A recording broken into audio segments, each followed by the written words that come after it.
چلے اب سورہ البقرہ کی تفسیر شروع کرتے ہیں۔ سورہ البقرہ یہ بقرہ ہے، قاف سے ہے۔ جو ہم اردو میں بولتے ہیں نا بکرا یا بکری، وہ کاف سے آتا ہے، قاف سے نہیں۔ اور اردو والا بکرا اس کا مطلب ہوتا ہے میل جو بکری رہتی ہے اس کو کیا بولتے ہیں؟ بکرا۔ لیکن یہ جو بقرہ ہے، یہ والی جو صورت ہے وہ قاف سے ہے، جس کا مطلب ہے گائے۔ چونکہ اس سورہ میں گائے کا ذکر ہے، اس لیے اس سورت کا نام بقرہ ہے۔ یہ بقرہ ہے، بقرہ نہیں ہے، قاف پہ فتح ہوگی۔ یہ مدنی سورہ ہے۔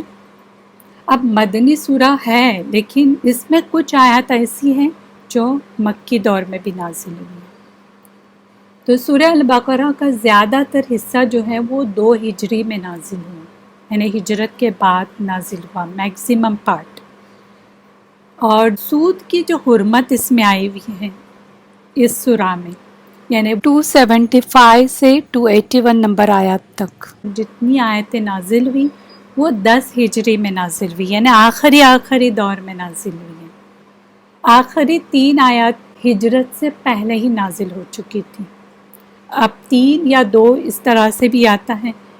آپ کو یاد ہوگا کہ ہم نے جب سورہ الفاتحہ کی جو فضیلت کے بارے میں پڑھا تھا، اس میں اس بارے میں بھی ہم نے پڑھا تھا کہ مکی دور میں یہ پہلے سورہ الفاتحہ نازل ہوئی، وہ تو آپ کو یاد ہوگا۔ اور اس میں ایک حدیث بھی ہم نے پڑھی تھی کہ نبی صلی اللہ علیہ وسلم ایک مرتبہ جب جبریل علیہ السلام کے ساتھ بیٹھے ہوئے تھے تو انہوں نے کوئی زوردار آواز بھی سنی، اور پھر جبریل علیہ السلام نے انہیں بتایا بھی کہ یہ جو آواز آپ نے سنی ہے وہ آسمان کا جو دروازہ کھلا ہے وہ کبھی اس سے پہلے نہیں کھلا تھا، اور اس دروازے سے ایک فرشتہ اترا ہے، آج سے پہلے یہ کبھی فرشتہ اترا نہیں تھا۔ اور پھر وہ جو فرشتہ تھا اس نے آپ صلی اللہ علیہ وسلم کو سلام بھی کیا اور کہا آپ کو 2 نوروں کی خوشخبری دیتے ہیں، اور آپ صلی اللہ علیہ وسلم سے پہلے کسی نبی کو یہ 2 نور نہیں دیے گئے تھے، اور وہ کیا تھے؟ سورہ الفاتحہ اور اس کے ساتھ ساتھ سورہ البقرہ کی جو لاسٹ 2 آیات ہیں۔ اب 2 آیات اور کسی نے 3 آیات بھی کہا ہوا ہے۔ یہ مکی دور کی بات ہے۔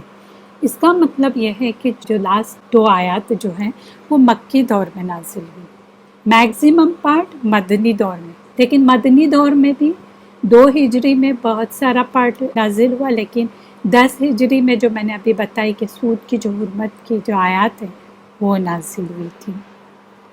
اور نزولی اعتبار سے اس کا نمبر آتا ہے 87، لیکن ہم قرآن میں 2 نمبر پہ دیکھتے ہیں۔ سورہ البقرہ جو ہے وہ 2 نمبر سورہ آتی ہے، اور اس میں جو آیات آئی ہوئی ہے 286 آیات آئی ہوئی، 40 رکوع ہیں اس میں۔ اس کی فضیلت کے بارے میں آتا ہے، مسلم کی روایت ہے کہ رسول صلی اللہ علیہ وسلم نے فرمایا، جس گھر میں سورہ البقرہ پڑھی جائے شیطان اس گھر سے نکل جاتا ہے۔ تو جو بھی سورہ البقرہ ڈیلی گھر میں پڑھے یا لگائیں، ایٹ لیسٹ لگایا کریں، کیونکہ اتنے لوگ بیزی ہوتے ہیں کہ پوری سورہ البقرہ پڑھنے وقت نہیں ہوتا، تو کوشش کریں، اللہ ہمیں سب کو توفیق دے کہ ہم سنیں بھی اور پڑھیں بھی سورہ البقرہ۔ تو یہ جہاں بھی جس گھر میں بھی لگائی جائے وہاں سے شیطان بھاگ جاتا ہے۔ کچھ لوگ ہوتے ہیں جن کو جن جنات کا کچھ اثر ہوتا ہے، اور وہ جادوگروں کے پاس بھی جاتے ہیں کہ ہمارے یہاں جن جنات آئے، اور وہ تو اور زیادہ ان کے جنات اور بڑھاتے رہتے، اپنی طرف سے بھی کچھ بھیج دیتے۔ تو ایسے لوگوں کے پاس نہیں جائیں۔ اگر ایسا کچھ پرابلم ہے گھر میں، کچھ ایشو ہے، کبھی نظر لگ جاتی ہے کسی کو، یا کوئی کہتا ہے کہ ڈاکٹر نے سارے رپورٹ ہمیں صحیح کلیئر بتائے لیکن پتہ نہیں کیا ہو رہا ہے، میرا دل ہی نہیں لگ رہا ہے، میرا قرآن پڑھنے دل نہیں لگ رہا ہے، میرا نماز پڑھنے دل نہیں لگ رہا ہے، مجھے اندھیرا بہت پسند ہے، میں اندھیرے میں رہنا پسند کرتی ہوں، الگ اکیلا رہنا پسند کرتی ہوں، یا مجھے بہت چڑ آتی ہے جب بھی کوئی بات کرتا ہے تو چڑچڑاپن آ جاتا ہے۔ تو یہ ساری جو چیزیں ہوتی ہیں اس کا علاج کیا ہے؟ سورہ البقرہ پڑھی جائیں۔ میں نے اپنے ویب سائٹ اور یوٹیوب چینل پہ بھی سورہ البقرہ کی پوری ریسائٹیشن بھی رکھی ہوئی ہے اور رقیہ بھی رکھا ہوا ہے۔ آپ کوشش کریں کہ سورہ البقرہ ایک بار تو بھی آپ پوری کی پوری سنیں، یا تو یہ کریں کہ سورہ البقرہ کی پوری ریسائٹیشن آپ پلے کریں تاکہ گھر والے بھی سنیں اور آپ بھی سنیں ساتھ ساتھ۔ یہ کام آپ ایک بار تو بھی کریں، انشاءاللہ جو بھی اگر جن وغیرہ ہوں گے تو وہ نکل جائیں گے۔ اور ایک ہیبٹ رکھے کہ میں نے جو 13 منٹس کا رقیہ رکھا ہوا ہے وہ ہر کوئی سن سکتا ہے، کیونکہ 13 منٹس یعنی بڑی بات نہیں ہے، تو وہ آپ جب بھی کام کر رہے ہیں یا کچھ تیاری کریں کلاس وغیرہ اٹینڈ کرنے کی، تو تیاری کرتے رہتے ہیں نا، تو ایٹ لیسٹ اس وقت پلے کریں تاکہ آپ بھی سنیں اور گھر والے بھی سنیں، تو یہ بھی اچھا رہے گا۔ اور میں نے پوری رقیہ بھی رکھی ہوئی ہے وہاں پر، تو آپ جا کے وہ پلے لسٹ بھی اوپن کریں گے تو آپ کو ایک ساتھ وہ ریسائٹیشن ایزی ہو جائے گی سننے کے لیے، بیچ میں کوئی بھی ایڈورٹائزنگ نہیں آئے گی انشاءاللہ اگر پلے لسٹ آن کرتے ہیں یوٹیوب پہ۔ اور اگر ویب سائٹ پہ دیکھنا چاہتے ہیں تو سپلیکیشن جو دعائیں میں رکھی ہوں وہاں پر میں نے وہ سارے ویڈیوز ڈالے ہوئے ہیں، اس میں سورہ البقرہ بھی ہے اور 13 منٹس کا رقیہ اور پلس یہ جو پورا رقیہ جو ہوتا ہے وہ بھی رکھا ہوا ہے، وہ پلے کر سکتے ہیں۔ اور پھر سے یہی کہوں گی کہ ایک بار تو بھی آپ سورہ البقرہ پلے کریں گھر میں، انشاءاللہ اگر اللہ کا اذن ہو تو وہ جو بھی جنات ہیں وہ اللہ کے اذن سے بھاگ جائیں گے۔ ایک بردر جو پہلے غیر مسلم تھے وہ بتا رہے تھے کہ میں نے بہت کوشش کی کہ میں میرے ماں کو کنونس کروں کہ وہ اسلام لائیں، لیکن وہ ماننے ہی تیار نہیں تھی، وہ کرسچن تھی۔ انہوں نے کہا کہ میں ٹریول بہت کرتا تھا، تو ایک بار یہ ہوا کہ میں ماں کو ملنے آیا تو ماں مجھے کہنے لگی کہ بیٹا مجھے نا کچھ دیوار پہ سائے سے نظر آتے ہیں، ایسا لگتا ہے کہ کوئی چیز ہے جو مجھے ڈرا رہی ہے۔ تو انہوں نے کہا ماں کوئی بات نہیں، تم میرے پاس بیٹھو، میں کچھ پڑھتا ہوں تمہارے لیے۔ ماں نے دیکھا کہ قرآن کھولا ہوا تھا، اس طرح سے انہیں سمجھا کہ قرآن ہی ہے، تو انہوں نے سورہ البقرہ پڑھنی شروع کی، پوری سورہ البقرہ پڑھی اور وہ کہیں اور ٹریول کرنے گئے۔ بولے کہ پھر 1 سال بعد میں ماں کو پھر ملنے آیا، تو پھر ماں نے کہا ان سے کہ بیٹا میں نا اسلام قبول کرنا چاہتی ہوں۔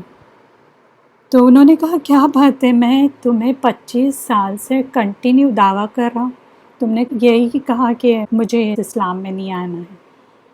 تو کہنے لگی کہ یاد ہے بیٹا 1 سال پہلے تم آئے تھے، میں نے کہا تھا تم سے مجھے کوئی ایسے سائے نظر آتے ہیں، لیکن تم کچھ پڑھ کے گئے نا، مجھے معلوم ہے کہ وہ قرآن پڑھ کے گئے تھے، اس کے بعد سے وہ کبھی سایہ مجھے نظر نہیں آیا، تو اس لیے میں اسلام قبول کرنا چاہتی ہوں۔ تو دیکھیں یہ جو قرآن کی برکتیں ہیں بہت ہیں، لیکن اس کا مطلب یہ نہیں کہ ہم صرف ان چیزوں کے لیے اس کو استعمال کریں، اس کو اس لیے بھی استعمال کریں، لیکن سب سے بڑی چیز ہے ہدایت حاصل کرنا، جو ہم بھول جاتے ہیں۔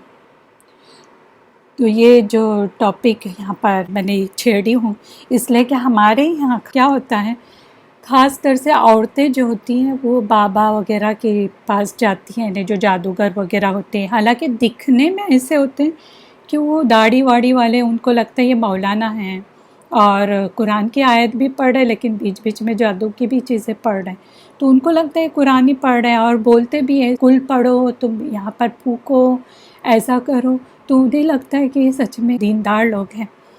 تو اس لیے بھی مجھے یہ ٹاپک چھیڑنا پڑا۔ اگر ایسا کچھ بھی پرابلم ہے، اریٹیشن ہو رہا ہے، گھر میں جھگڑے فساد ہو رہے ہیں، کیا ہو رہا ہے، کس کی نظر لگی ہے، جادو کا اثر ہو رہا ہے، شیطان آتے ہیں نا گھر میں، ویسے بھی ہم کتنی بار ایسا ہوتا ہے کہ گھر کے دروازے یا کھڑکی بسم اللہ بول کے نہیں بند کرتے تو شیطان داخل ہوتا ہے، اور کتنی بار ایسے ہوتا ہے کہ ہم اندر آتے وقت بسم اللہ نہیں پڑھتے، یا ہم نہیں پڑھتے یا گھر والے نہیں پڑھتے، اور کھانا کھاتے وقت بسم اللہ نہیں پڑھنا، یہ بھی ایک علامت ہے کہ شیطان گھر میں گیسٹ بن کے رہ رہے ہیں۔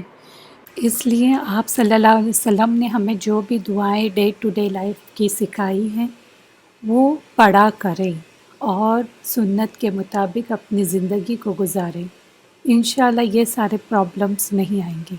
ابھی تک آپ نے نہیں پڑھے ہوں گے اور ایسا لگ رہا ہے آپ کو کہ شاید جنات کا اثر ہے یا فیل ہوتا ہے نا کبھی، تو ایک کام کریں، ابھی فی الحال ایک بار یہ سورہ البقرہ جو ہے وہ پوری پڑھیں، یا تو سورہ البقرہ کی جو آڈیو ہم نے رکھی ہوئی ہے ویب سائٹ اور یوٹیوب پہ، وہ آپ پلے کریں ایک بار تو بھی، تاکہ اگر کوئی ایسا اس طرح سے جن جنات کا اثر بھی ہو تو وہ نکل جائے انشاءاللہ اللہ کے اذن سے۔ پھر دوسری جو فضیلت آئی ہوئی ہے وہ یہ ہے کہ آپ صلی اللہ علیہ وسلم نے فرمایا الزہراوین، یعنی کیا؟ دو جگمگانے والی صورتیں۔ کس کو کہتے ہیں دو جگمگانے والی صورتیں؟ سورہ البقرہ اور آل عمران۔ تو یہ دو صورتیں جو ہیں ان کو پڑھا کرو۔ کیوں پڑھا کرو؟ اس کا بھی ریزن بتایا گیا ہے، کیونکہ قیامت کے دن وہ اس حال میں آئے گی جیسے وہ دو بادل یعنی کلاؤڈز جو ہے، کیا؟ دو سائبان کس کو بولتے ہیں؟ شیڈز جو ہوتا ہے نا، شیڈ، دو سائبان یا پرندوں کے دو جھنڈ ہیں، اور وہ اپنے پڑھنے والوں کی طرف سے مغفرت کے لیے جھگڑا کریں گی، لہٰذا سورہ البقرہ پڑھا کرو۔ اب دیکھیں وہ دن جو ہے قیامت کا دن، کتنا کٹھن دن ہے، کتنا مشکل دن ہے، اور اتنی دھوپ کی شدت، بہت گرمی، اور دل کیا چاہے گا کہ میں شیڈ میں رہوں۔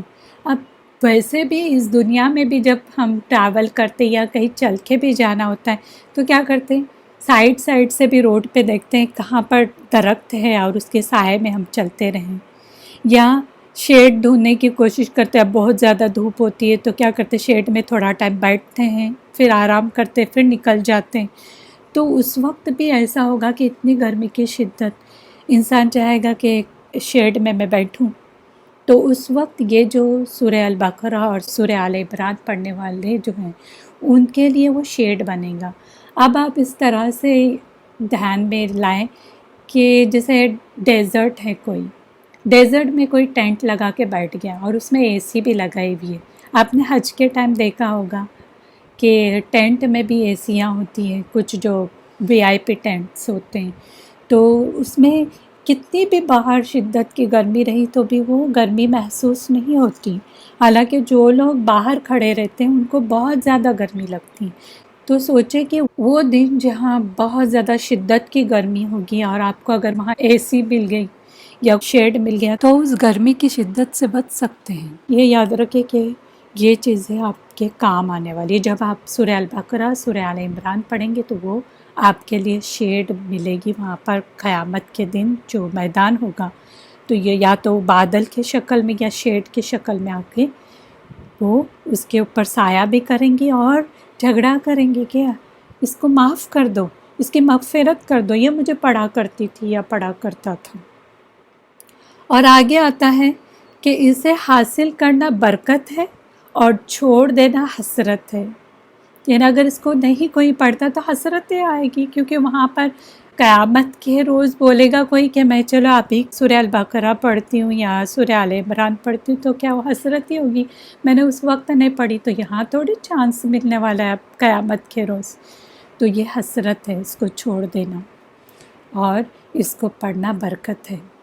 اور باطل قوتیں یعنی کیا؟ جو جادو وغیرہ، جادو ٹونا کرتے ہیں نا، ہمارے یہاں بہت زیادہ ہوتی ہے چیزیں، تو یہ جو باطل قوتیں ہوتی ہیں جادو وغیرہ، اس کا مقابلہ نہیں کر سکتی۔ جو لوگ سورہ البقرہ جو پڑھتے ہیں، یا خاص طور سے اگر آپ کو ٹائم نہیں مل رہا ہے تو سورہ البقرہ کی جو لاسٹ 2 آیت ہیں وہ ضرور پڑھا کریں، اپنے اذکار میں ایڈ کیا کریں، ایک یاد دہانی کے لیے کہیں تو لکھ کے رکھے کہ میں روز پڑھوں گی، اور پھر ایک ہیبٹ ہو جائے گی نا تو خود آپ اس کو نہیں چھوڑیں گے۔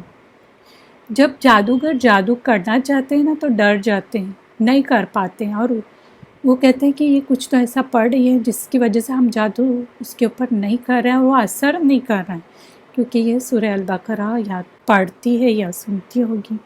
تو یہ آپ کیا کریں کہ ایٹ لیسٹ سورہ البقرہ کی لاسٹ 2 آیت تو مشکل نہیں ہے، آمن الرسولوں سے وہ یاد کریں، اگر یاد ہے تو ڈیلی آپ ایٹ لیسٹ رات کو سونے سے پہلے پڑھا کریں، کیونکہ یہ بخاری پہ بھی آتا ہے کہ آپ صلی اللہ علیہ وسلم نے فرمایا کہ جو شخص رات کو سوتے وقت سورہ البقرہ کی آخری 2 آیات پڑھے تو وہ اس کو کفایت کرتی ہے. کفایت کرتی ہے یعنی کیا؟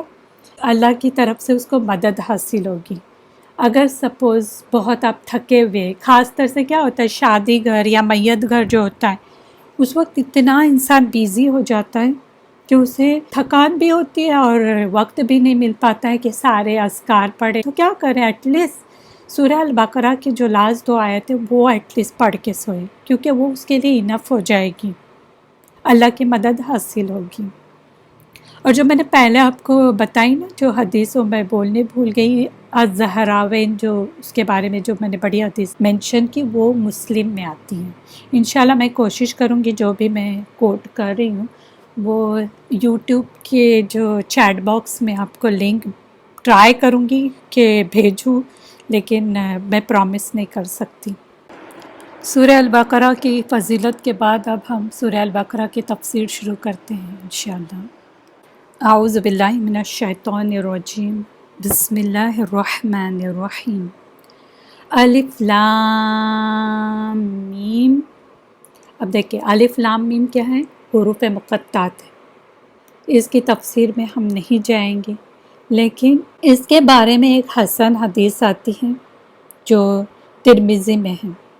اس میں یہ ہے کہ آپ صلی اللہ علیہ وسلم نے جب قرآن پڑھنے کی جو برکت بتائی، اس میں یہی ورڈ جو الف لام میم ہے اس کے بارے میں بتایا کہ میں نہیں کہتا کہ یہ الف لام میم ایک ورڈ ہے، بلکہ الف ایک ہے، لام دوسرا ہے اور میم تیسرا ہے. تو اس کا مطلب کیا ہوا ہے؟ ایک ایک لیٹر پہ 10 نیکی آپ کو ملے گی، ہر حرف پہ 10 نیکی. یعنی جس نے بھی الف لام میم پڑھا اس کو 30 نیکیاں ملے گی. 10 + 10 + 10 30، یعنی 30 نیکیاں اس کو ملے گی. اس کا مطلب کیا ہے؟ اگر کوئی سوچے سمجھے بغیر بھی قرآن پڑھ رہا ہے تو وہ ثواب سے تو محروم نہیں ہوگا، اس کو بھی ثواب ملے گا.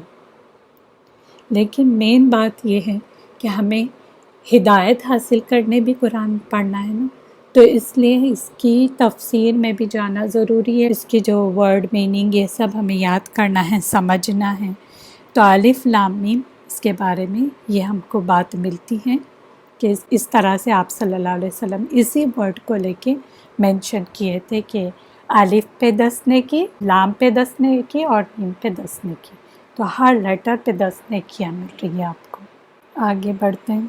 ذَلِكَ الْكِتَابُ لَا رَيْبَ فِيهِ هُدًى لِّلْمُتَّقِينَ. ذَلِكَ الْكِتَابُ، یہ کتاب، یہ جو قرآن ہے نا جو آپ پڑھ رہے ہیں، لا ریب فیہ، اس میں کوئی بھی شک نہیں، بالکل بھی ذرے برابر بھی شک نہیں.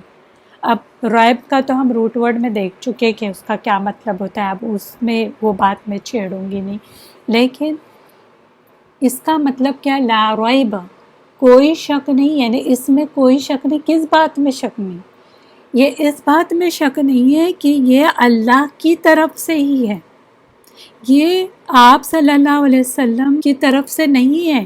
آپ صلی اللہ علیہ وسلم کو کوئی انسان نہیں سکھا رہا ہے، جو کہتے تھے نا مشرکین کہ یہ کوئی سکھاتا ہے اس کو اور یہ ہمیں آ کے بتاتا ہے. تو یہ آپ صلی اللہ علیہ وسلم کو کوئی انسان نہیں سکھا رہا، بلکہ جبریل علیہ السلام اللہ کے پاس سے لا کر وہی اتار رہے ہیں. یہ اللہ کی طرف سے، اور آپ صلی اللہ علیہ وسلم اس کے آتھر نہیں ہیں. اس میں کوئی شک نہیں کہ یہ اللہ کی طرف سے. اور دوسرا اس کا یہ بھی مطلب ہے کہ اس کی جو کنٹینٹس ہے، اس کے اندر جو بھی تعلیمات ہے، جو بھی احکامات ہے، دنیا و آخرت کی جتنی بھی باتیں آئی ہوئی ہیں، سب کچھ جو بھی بتایا گیا سب کچھ سچ ہے. اس میں کوئی بھی شک نہیں. اس میں ذرے برابر بھی کوئی غلطی تک نہیں ہے، کوئی غلطی نہیں ہوئی ہے، کوئی مسٹیک نہیں ہوئی ہے. اس لیے جو کچھ آپ پڑھیں وہ پورے یقین کے ساتھ پڑھے، بغیر شک کے پڑھے، ساتھ ہی سے قبول کرے اور عمل بھی کرے.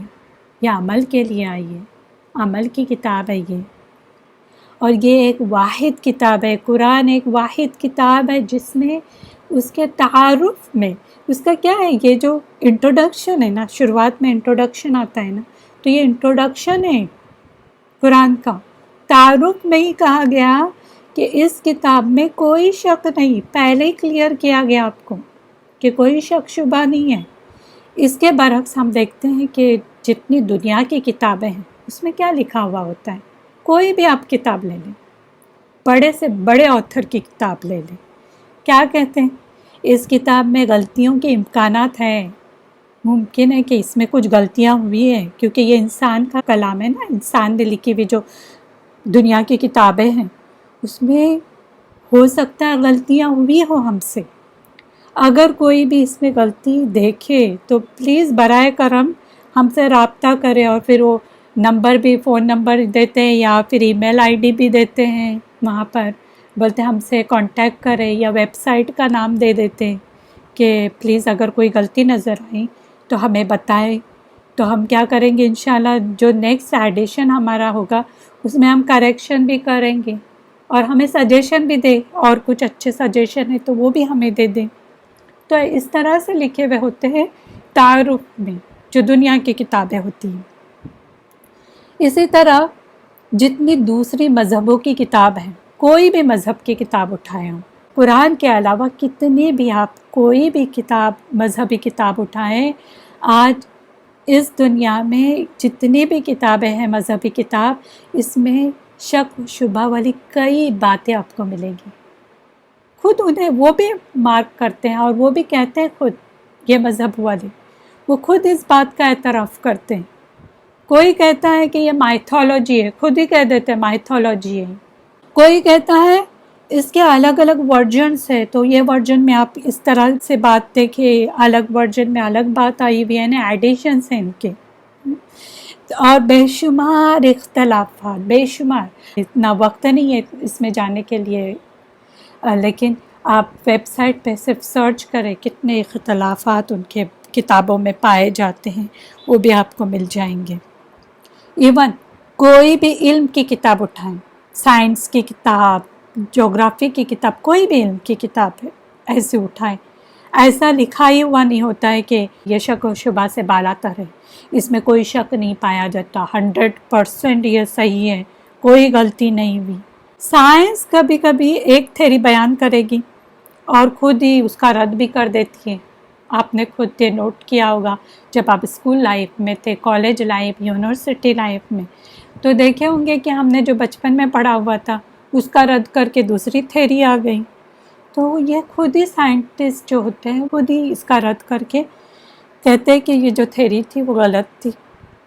قرآن میں کئی ایسے سائنٹیفک فیکٹ ہیں جن کے بارے میں آپ صلی اللہ علیہ وسلم نے تقریباً 1450 سال پہلے ہمیں بتایا، وہ آج سائنٹسٹ نے ڈسکور کیے ہیں، آج یعنی تقریباً 100، 200، 300 ایئرس بیفور ان کو پتہ چلا کہ یہ جو قرآن میں باتیں آئی ہوئی ہیں وہ 100% صحیح ہیں، اور کچھ لوگوں نے اسلام بھی اس وجہ سے ایکسیپٹ کیا، کچھ لوگوں نے جن کے دل جو مردار تھے انہوں نے تو نہیں کیا۔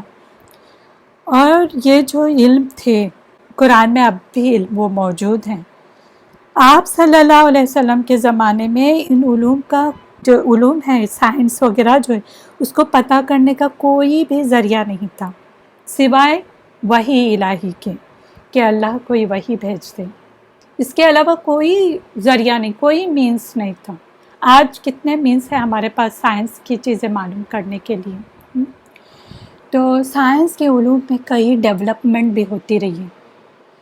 میں کچھ ایگزامپل اس ڈیولپمنٹ کی لوں گی۔ اب ڈیولپ ہو کر یعنی جو ترقی ہوتے ہوتے جو اینڈ ریزلٹ جو آتے ہیں وہ کیا ہوتے ہیں؟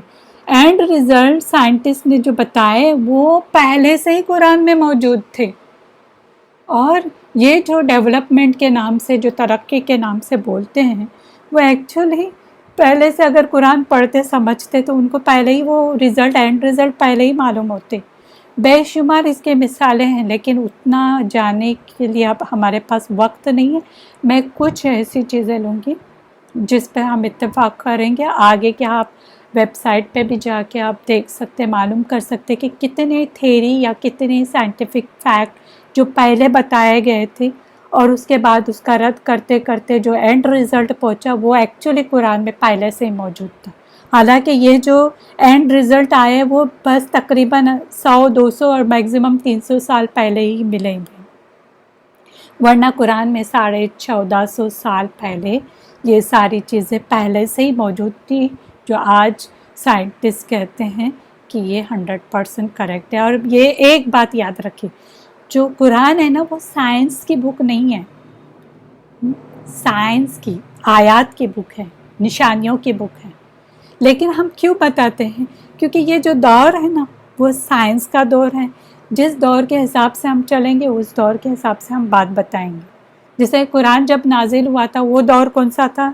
شعر و شاعری کا دور تھا، تو اس وقت جو لوگ بتاتے تھے وہ شعر و شاعری سے کمپیئر کر کے بتاتے تھے کہ دیکھیں اس کی جو بلاغت ہے وہ کس طرح ہے، تو اس وقت وہ چیزیں یوز کرتے تھے۔ لیکن ابھی سائنس کا دور ہے، اس لیے ہم کچھ ایگزامپل دیں گے، ورنہ میرا یہ مقصد نہیں کہ سائنس کی چیزیں ڈھونڈ کے آپ کو بتاؤں کہ دیکھیں قرآن میں یہ سائنس کی چیزیں، یہ سائنس کی بک نہیں ہے، یاد رکھیں۔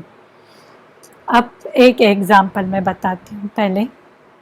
پہلے سائنٹسٹ کیا کہتے تھے کہ زمین جو ہے نا وہ گول ہے، راؤنڈڈ شیپ ہے۔ بعد میں علم میں ترقی کرتے کرتے پتہ چلا کہ زمین گول نہیں ہے۔ یہ کب پتہ چلا؟ 1577 میں جب فرانسس ڈریک کر کے ایک سائنٹسٹ تھا، اس نے ثابت کیا کہ یہ جو زمین ہے وہ بیضوی شکل میں ہے۔ بیضوی جو انڈے کا جو شیپ ہوتا ہے نا، جسے کہتے ہیں جیو اسپیریکل شیپ جو ہوتی ہے اس کو کہتے ہیں۔ آپ نے شتر مرغ کا انڈا دیکھا ہوگا، وہ کس طرح سے ہوتا ہے، تو وہ شیپ میں ہے، جو ہمیں بہت پہلے ہی قرآن میں بتایا گیا ہے۔ اور بائبل میں بھی ایون تھا کہ زمین فلیٹ ہے۔ اب کچھ لوگ جو کہتے ہیں نا کہ تم نے مسلمانوں نے بائبل سے لیا ہوا ہے، تو بائبل میں تو غلط چیزیں تھیں، یہ زمین فلیٹ ہے، لیکن ہم نے بتا دیا ہمارے قرآن میں ہے کہ یہ گول نہیں ہے بلکہ کیا ہے، جیو اسپیریکل شیپ میں ہے، بیضوی شکل میں ہے۔ تو کیسے ممکن ہے کہ ہم نے بائبل سے کاپی کیا ہوا ہے؟ ویسے بھی بائبل کیا اللہ کا کلام نہیں ہے، تورات تھی، لیکن اس کو چینج کر دیا تم نے۔ اب قرآن میں ایک آیت آتی، ویسے کئی آیت سے ہمیں پتہ چلتا ہے کہ جو زمین ہے وہ گول نہیں ہے بلکہ بیضوی شکل میں۔ ایک آیت سورہ نازعات آیت نمبر 30 میں آتا ہے، وَالْأَرْضَ بَعْدَ ذَلِكَ دَحَاهَا۔ دہاہا یہاں پر آیا ہے۔ دہاہا کا مطلب کیا ہے؟ دہاہا کا مطلب ہوتا ہے شتر مرغ کے جو انڈے ہوتے ہیں اس کے رکھنے کی جگہ جو ہوتی ہے وہ بھی اس طرح سے ہوتی ہے نا، شتر مرغ کے جو انڈے ہوتے ہیں اس کو بھی کہتے ہیں، یا یہ جو دہیا جو ہوتا ہے وہ پھیلانے کے لیے بھی کہا جاتا ہے۔ تو دونوں بھی اگر مطلب لیں گے تو صحیح مطلب ہے اس کے اندر۔ تو اس آیت سے زمین کی ایگزیکٹ شیپ کا پتہ چلتا ہے۔ اور بھی کئی آیت آتی ہیں تو اس میں بھی آپ دیکھ سکتے ہیں تو زمین ہے وہ گول نہیں ہے بلکہ جیو اسپیریکل شیپ میں ہے۔ یہ ہمیں قرآن نے پہلے ہی بتایا ہے، اور سائنس نے بس 1577 میں یہ جو ہے بات ڈسکور کی ہوئی ہے۔ دوسری اور ایک ایگزامپل میں دوں گی۔ پہلے سائنٹسٹ سورج کے گھومنے یعنی جو روٹیشن، اب دیکھیں روٹیشن اینڈ ریوولوشن۔ روٹیشن کیا ہوتا ہے؟ اپنے محور یعنی سینٹر کے اطراف گھومنا، اس کو کہتے ہیں روٹیشن۔ تو اس کو سورج کے روٹیشن کو مانتے نہیں تھے پہلے جو سائنٹسٹ تھے وہ، اور یہ جو بات جو کہہ رہی ہوں وہ قرآن نازل ہونے کے بعد ہے، یعنی جب وہ یہ چیزیں جو نہیں مانتے تھے، روٹیشن کو نہیں مانتے تھے، یہ قرآن نازل ہونے کے بعد نہیں مانتے تھے۔ لیکن قرآن میں اس کے بارے میں پہلے بتا دیا گیا ہے کہ سورج روٹیٹ بھی کر رہا ہے اور ریوالو بھی کر رہا ہے۔ پہلے سائنٹسٹ سمجھتے تھے کہ زمین جو ہے وہ کائنات کا مرکز ہے، یعنی پورے کائنات کا مرکز سینٹر جو ہے وہ زمین ہے، اور باقی جو پلانٹس ہیں، سیارے جیسے چاند، سورج، یہ سب جو ہے وہ زمین کے گرد گھوم رہے ہیں، ریوالو کر رہے ہیں، جس کو وہ نام دیے تھے تھیوری آف جیو سینٹرزم، یعنی زمین کو انہوں نے مرکز سمجھنے کا جو نظریہ بنایا ہوا تھا وہ ایک نظریہ تھا۔ یہ جو میں بات کی وہ 2 صدی یعنی عیسوی یعنی بیفور کرائسٹ یعنی عیسیٰ علیہ السلام کے پہلے یہ بات مانی جاتی تھی، ٹالمی کے وقت۔ یہ بات مانی جاتی تھی. لیکن جب 1512 میں ایک سائنٹسٹ تھا نیکولس کوپرنیکس، اس نے کہا کہ زمین کے گرد سورج اور چاند چکر نہیں لگاتے، لیکن سورج کے گرد زمین اور چاند اور باقی جو پلانٹس ہیں، سیارے ہیں، وہ چکر لگا رہے ہیں. تو اس نے ایک تھیوری بنائی کہ زمین سینٹر نہیں ہے بلکہ سورج سینٹر ہے اور اس کے گرد ساری چیزیں گھوم رہی ہیں. اس نے اس کا نام دیا ہوا تھا تھیوری کا ہیلیو سینٹرک تھیوری. ہیلیو سینٹرک یعنی سورج کو سینٹر بنا کر، مرکز بنا کر اس نے نظریہ پیش کیا تھا. دیکھیں پہلے کیا ہوا، بیفور کرائسٹ یعنی عیسیٰ علیہ السلام کے پہلے یہ تھیوری تھی کہ زمین سینٹر ہے. پھر بعد میں چینج کر کے 1512 میں کیا بتایا گیا کہ نہیں، سورج سینٹر ہے، اس کے گرد ساری چیزیں یہ جو پلانٹس ہیں وہ گھوم رہے. پھر اس کے بعد آتا ہے 1609 میں ایک جرمن سائنٹسٹ تھا جس کا نام تھا یوہانس کیپلر. اس نے کیا کہا، اس نے اپنی بک میں بھی لکھا ہوا ہے، ایسٹرونومیا نووا کر کے اس کی ایک کتاب ہے. اس میں اس نے لکھا کہ صرف سیارے یعنی پلانٹس اور چاند سورج کے گرد چکر نہیں لگاتے، بلکہ ساتھ ہی زمین، چاند اور سیارے سورج کے گرد چکر لگانے کے علاوہ اپنے محور پر گردش کر رہے ہیں، یعنی روٹیشن بھی ہو رہا ہے، rotating upon their own axis, یعنی وہ روٹیٹ بھی کر رہے ہیں. یہ بعد میں کب آیا، یہ تھیوری کب آئی، 1609 میں، یعنی ریسنٹلی آپ بول سکتے ہیں.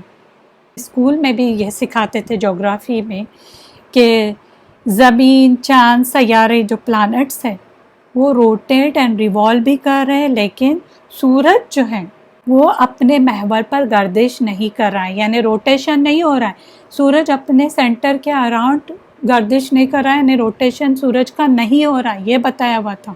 اور وہ اسٹیشنری ہے، یہ بھی بتاتے تھے.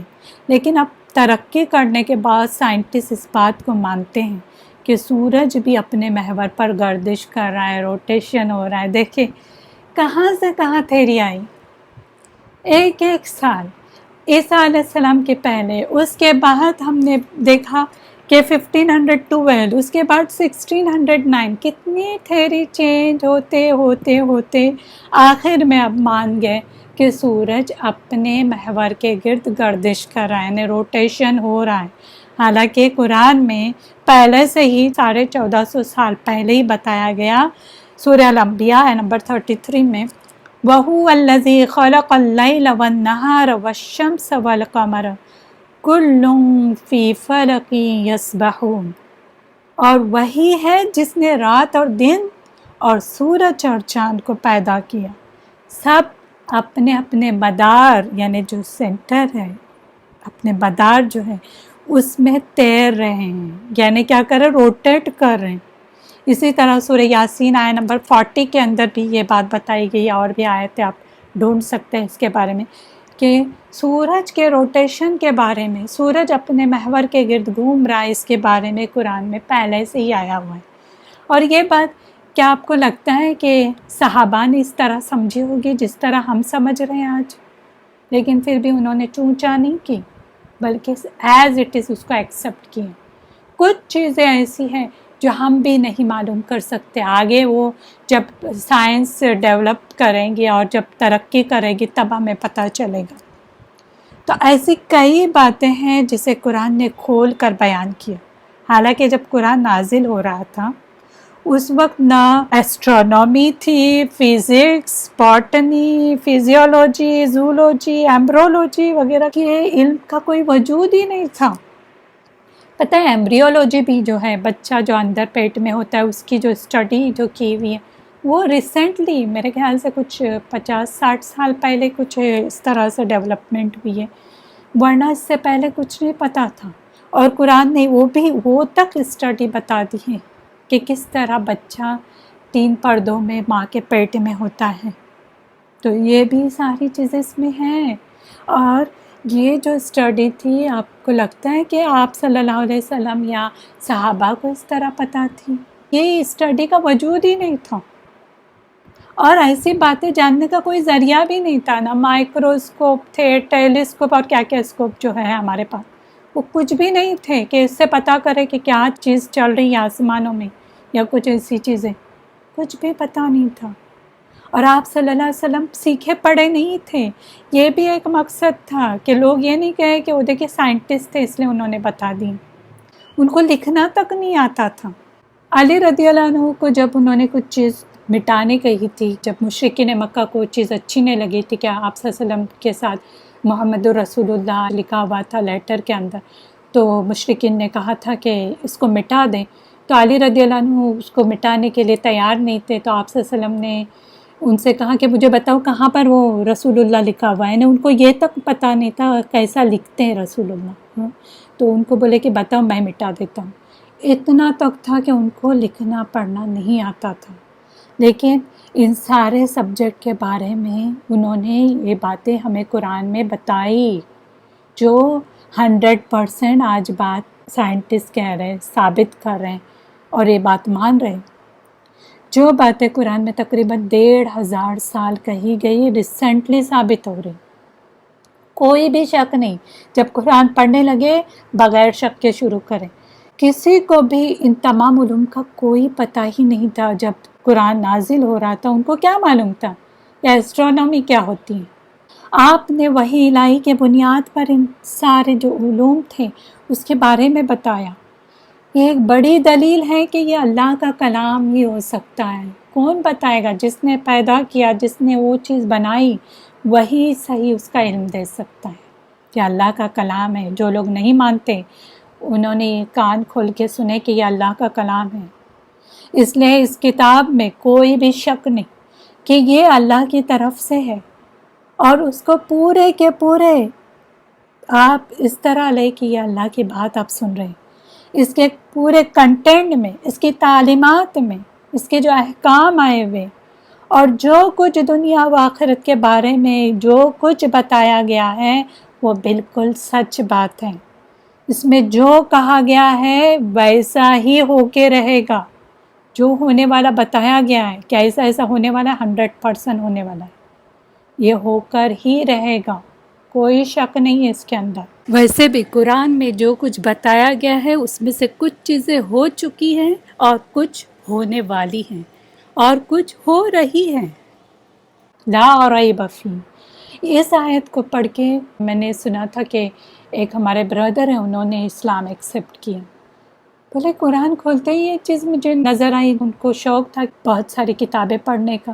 بولے ایسے کوئی میں نے کتاب نہیں پڑھی جس میں یہ بات ہو کہ اس میں کوئی شک نہیں. اور یہ قرآن جو میں کھولتے ہی مجھے یہ بات نظر آئی کہ اس میں کوئی شک نہیں. لا ریب فیہ. اور لا ریب، لا کے بعد ریب پہ فتح جو آئی ہوئی، بالکل کوئی ذرا بھی بالکل بھی کوئی شک نہیں. تو یہ کون بول سکتا ہے؟ شک سے بالا تر، کوئی شک نہیں اس کے اندر. آگے بڑھتے ہیں. ہدی للمتقین. ہدایت ہے تقوی والوں کے لیے. یعنی یہ جو کتاب ہے، یہ قرآن ہے، وہ تقوی والوں کے لیے ہدایت ہے. لیکن ہم نے اس کو کیا بنا رکھا ہے؟ ہم کس لیے استعمال کرتے قرآن کا؟ یا تو برکت حاصل کرنے، یا مردوں پہ بخشوانے کے لیے، اور کبھی عدالتوں میں استعمال کرتے ہیں جھوٹی قسمیں کھانے کے لیے کہ قسم اللہ کی، قسم اس قرآن کی. اس طرح سے قسمیں، جھوٹی قسمیں لینے کے لیے ہم نے استعمال کیا. یا جب بیٹی رخصت ہو رہی ہے تو اس کو قرآن کے سائے کے نیچے سے جانے دیتے ہیں کہ ہم قرآن کے سائے میں بیٹی کو بھیج رہے ہیں، حالانکہ بیٹی کو کبھی قرآن کی تعلیم تک نہیں دی ہے. پھر کبھی کس لیے یوز کرتے ہیں؟ جن بت بھگانے کے لیے، جن وغیرہ آتے ہیں شیطان بھگانے کے لیے استعمال کرتے ہیں. حالانکہ قرآن آیا تھا کس کے لیے؟ ہدی للمتقین. ہدایت ہے متقی کے لیے، جن میں تقوی ہے ان لوگوں کے لیے ہدایت ہے. تو ہدایت حاصل کرنے کا کام صرف ہم نے چھوڑ دیا. ہر ایک اپنے اپنے جو بھی مقاصد ہے اس کے لیے یوز کر رہے ہیں. تو یہ آئی تھی کتاب ہدایت کے لیے، اس لیے آیت میں کہا گیا کہ یہ متقین کے لیے ہدایت ہے. اب آگے آپ دیکھیں گے کہیں پہ آیا ہوا ہے کہ ہدی للناس، یہ ہدایت ہے لوگوں کے لیے. تو کیا یہ کانٹراڈکشن نہیں ہے کہ کہیں پہ کہا گیا کہ یہ لوگوں کے لیے ہدایت ہے، کہیں کہا گیا کہ متقین کے لیے ہدایت ہے؟ نہیں، یہ کانٹراڈکشن نہیں ہے. یعنی یہ جو کتاب ہے وہ سارے انسانوں کے لیے، وہ مسلم ہو غیر مسلم ہو، سب کے لیے ہدایت ہے. مسلمان ہدایت کے لیے بھی استعمال کرتے ہیں، اور جو میں نے ابھی بتائی وہ مقصد کے لیے بھی استعمال کرتے ہیں۔ غیر مسلم کس لیے استعمال کرتے ہیں قرآن کا؟ کہ معلوم کرے کہ قرآن میں کہاں کیا چیز لکھی ہوئی ہے، اور کبھی کبھی اس کو ٹویسٹ کر دیتے میننگ کو، اور وہ استعمال کرتے ہیں ایز اے حربہ مسلمانوں کے خلاف۔ کچھ لوگ اس لیے استعمال کرتے کہ چلیں پتہ کرے کہ اس میں ہسٹری کیا ہے، یا کچھ ایسے سائنٹیفک فیکٹ معلوم کرنے کے لیے بھی استعمال ہوتے ہیں۔ ایسے کئی مقاصد کے لیے ہر ایک کوئی الگ الگ استعمال کرتا ہے، لیکن یہ جو کتاب آئی تھی وہ ہدایت کے لیے آئی تھی۔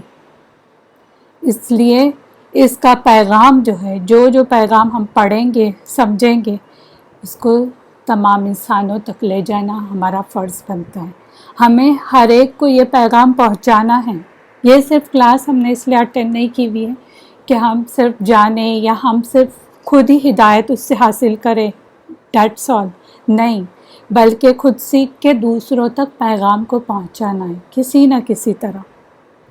یہ جو کتاب ہے قرآن ہے کہ ہدایت تو سبھی کو دکھاتا ہے، لیکن فائدہ کون اٹھائے گا؟ جو متقی ہیں، تقوی والے صرف فائدہ اٹھائیں گے اس کا۔ اور جو لوگ دنیا میں گناہ سے بچنا چاہتے ہیں، آخرت میں عذاب سے بچنا چاہتے ہیں، وہ اس کتاب سے ہدایت حاصل کریں گے۔ ایک عالم کی مجھے بات یہاں پر یاد آئی، بہت اچھی مجھے ان کی بات لگی، کہ سورج جو ہے نا وہ سب کے لیے نکلتا ہے، وہ اندھے کے لیے بھی نکلتا ہے اور بینا کے لیے بھی نکلتا ہے۔ جو دیکھتا ہے اس کے لیے بھی سورج نکل رہا ہے، اور جو نہیں دیکھتا اس کے لیے بھی نکل رہا ہے۔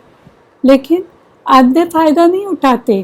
یا تو کوئی آنکھ بند کر کے اگر پورا دن پٹی باندھ کے رکھا تو کیا وہ اس اجالے کا، اس سورج کا فائدہ اٹھا سکتا ہے؟ نہیں اٹھا سکتا۔ اسی لیے جو بھی اس قرآن سے فائدہ اٹھانا چاہتے ہیں ان کو انہوں نے کہا کہ یہ بینا لوگ ہیں، اور جو فائدہ اٹھانا نہیں چاہتے وہ اندھے ہیں، کیونکہ وہ روشنی رہنے کے باوجود بھی اپنے آنکھوں پہ پٹی باندھ کے بیٹھے ہوئے۔ تو یہاں پر ہمیں بھی سبق حاصل کرنا چاہیے کہ یہ متقی کے لیے ہیں، تو اندھے بن کے نہ رہیں بلکہ بینا کی طرح رہیں، اس سے ہدایت حاصل کریں۔ میں ایک ایگزامپل دیتی ہوں۔ جیسے کچھ اسٹوڈنٹ ہوتے ہیں، عالمہ کا کورس کرتے ہیں یا کوئی اور کورس کرتے ہیں اسلامک اسٹڈیز میں۔ کچھ اسٹوڈنٹ ہیں جو ایک ہی یونیورسٹی میں یا ایک ہی انسٹیٹیوٹ میں جا رہے ہیں، عالمہ کا کورس کیا ہوا ہے، لیکن ان میں سے کچھ ہی ایسے رہتے ہیں جو قرآن کے مطابق اپنی زندگی بسر کرتے ہیں، اور کچھ ایسے ہوتے ہیں کہ ان کے زندگی میں قرآن کی تعلیمات کا نام و نشان نہیں، ایسا لگتا ہی نہیں کہ انہوں نے کبھی قرآن کی تعلیم بھی حاصل کی ہے۔ یہ کورس جو کیا ہے انہوں نے، عالمہ کا کورس جو بھی کورس کیا ہے، بالکل عمل ہی نہیں ان کے زندگی میں۔ انہیں دیکھ کر ایسا لگتا ہے کہ انہوں نے کبھی قرآن پڑھا ہی نہیں ہے۔ حالانکہ قرآن میں سبھی کے لیے ہدایت ہے، لیکن فائدہ، ہدایت وہ صرف متقی حاصل کریں گے۔ اب یہ جو میں نے اگزامپل دی کہ کچھ لوگ فائدہ اٹھاتے ہیں، کچھ لوگ نہیں اٹھاتے۔ جو عالمہ کا میں نے کہا تھا کہ عالمہ یا کوئی بھی ایسے کورس ہوتے ہیں جس میں فائدہ کیوں انہوں نے اٹھایا ان لوگوں نے، کیونکہ ان کے ارادے جو تھے، نیت جو تھی، وہ خالص اللہ کے خاطر تھی۔ انہوں نے اس مقصد سے یہ کورس جوائن کیا کہ ہم صرف اللہ کے خاطر اس کورس کو کریں گے، یا کوئی بھی اور بھی تعلیم بھی ہو سکتی ہے، لیکن یہ جو دین کی تعلیم ہے انہوں نے خالص ارادے سے کی ہے، اور وہ نیت رکھتے کہ مجھے اس کتاب کے مطابق بدلنا ہے، اس پر عمل کرنا ہے، اور دوسروں تک بھی پیغام کو پہنچانا ہے۔ یہ لوگ کوشش کے ساتھ ساتھ دعائیں بھی کرتے ہیں، تب جا کے یہ ہدایت ملتی ہے، ورنہ پڑھنے والے کتنے ہیں۔ اور یہ وہ دنیا کی تعلیم میں دیکھیں، جو ڈاکٹر بننے جاتے ہیں، میڈیکل میں ایڈمیشن لیتے ہیں، لیکن کیا سب لوگ ڈاکٹر بن جاتے ہیں؟ حالانکہ وہی یونیورسٹی ہے، وہی ٹیچرز ہیں، لیکن سب لوگ نہیں بن پاتے۔ تو یہاں پر نیت خالص رکھیں اور پھر عمل کی بھی فکر کریں۔ دین کی تعلیم کی ہم اگزامپل لیتے ہیں۔ کچھ لوگ اس لیے دین کی تعلیم حاصل کرتے ہیں کہ مجھے صرف پتہ چلے کہ قرآن میں کیا کہا گیا ہے، قرآن اتنا آیا ہے، اب مجھے ہی نہیں معلوم کہ کیا اللہ نے کیا کیا باتیں کہی، صرف یہ معلوم کرنے کے لیے آتے ہیں۔ کچھ لوگ اس لیے آتے ہیں کہ مجھے سرٹیفکیٹ مل جائے اور پھر میں اس کے بعد کسی انسٹیٹیوٹ میں کام کروں تو مجھے اس کی سیلری ملے، یا لوگ میری تعریف کرے، دیکھے قرآن پڑھتی ہے نا، بہت زیادہ علم والی لگ رہی ہے۔ یا کبھی کبھی یہ بھی ہوتا ہے کہ میرا گھر میں دل نہیں لگتا ہے، بہت مشکل سے دن کٹتا ہے، تو ایک کام کرتی ہوں، ابھی یہ کلاس جا رہے ہیں نا لوگ، بہت ساری عورتیں نظر آ رہی، تو میں تھوڑا ان کے ساتھ دل بہلانے کے لیے بیٹھ جاتی ہوں، تو یہ بھی مقصد ہوتا ہے۔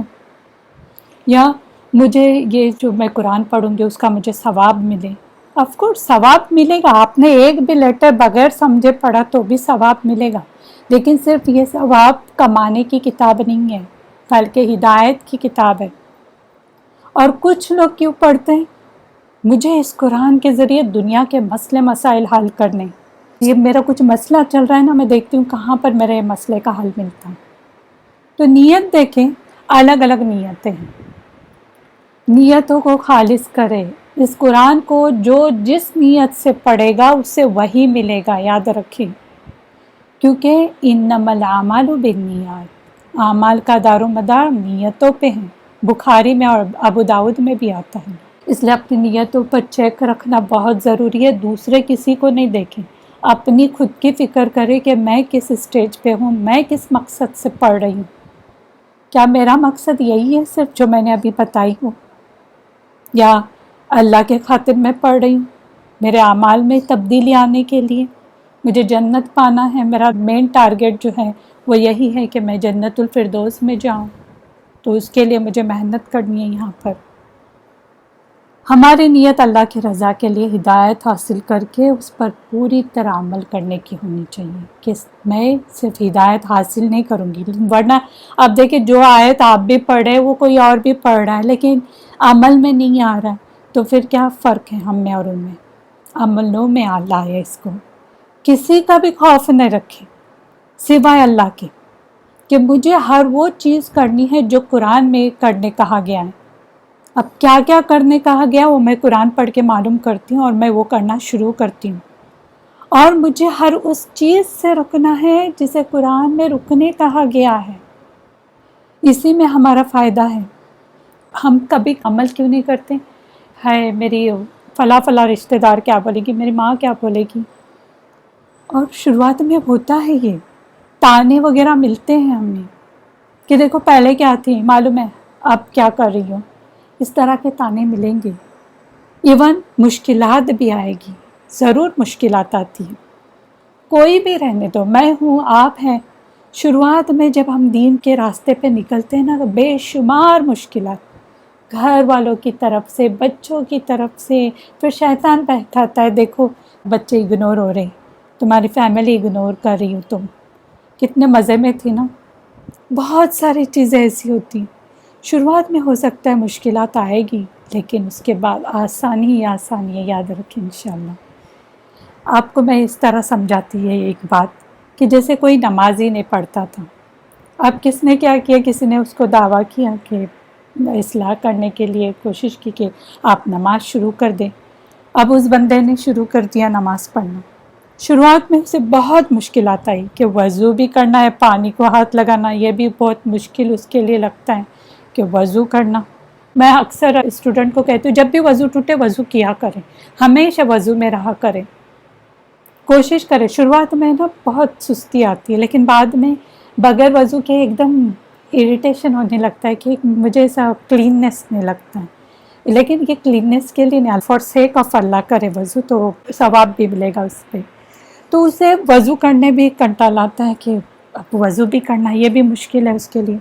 پھر سب سے بڑی مشکل وقت پہ پڑھنا ہے، اچھا ظہر کے ٹائم ظہر پڑھنی ہے، میں یوں کرتی ہوں کہ عصر کے ٹائم ہی پڑھ لیتی ہوں دونوں، تو یہ بھی مشکل ہوتی ہے کہ وقت پہ پڑھنا۔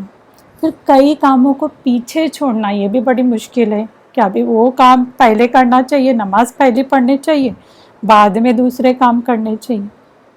پھر بعد میں کیا ہوتا ہے، یہ اپنی جد و جہد میں رہتا ہے، جہاد تو اسی کا نام ہے نا، تو وہ اس پہ کنٹینیو ایفرٹ لگاتے لگاتے اتنا آسان ہو جاتا ہے اس کے لیے، یعنی اتنی آسانی ہوتی ہے کہ نماز کے ساتھ وہ اپنے دوسرے کام بھی وقت پہ کرنے لگتا ہے، کیونکہ اب وقت کی قدر ہونے لگی نا، کہ وقت پہ مجھے نماز پڑھنا ہے تو ظاہر ہے وقت پہ دوسری بھی کام مجھے کرنے پڑیں گے، وہ ٹائم مینجمنٹ کرنا سیکھ جاتا ہے، پھر وقت کی قدر کرتے کرتے اس کا ایک بولتے پلاننگ اس کے زندگی میں ہو جاتا ہے، پلاننگ کرنا شروع کرتا ہے، پھر اس کو نماز چھوڑنا بہت بھاری لگتا ہے، یہ فیکٹ ہے۔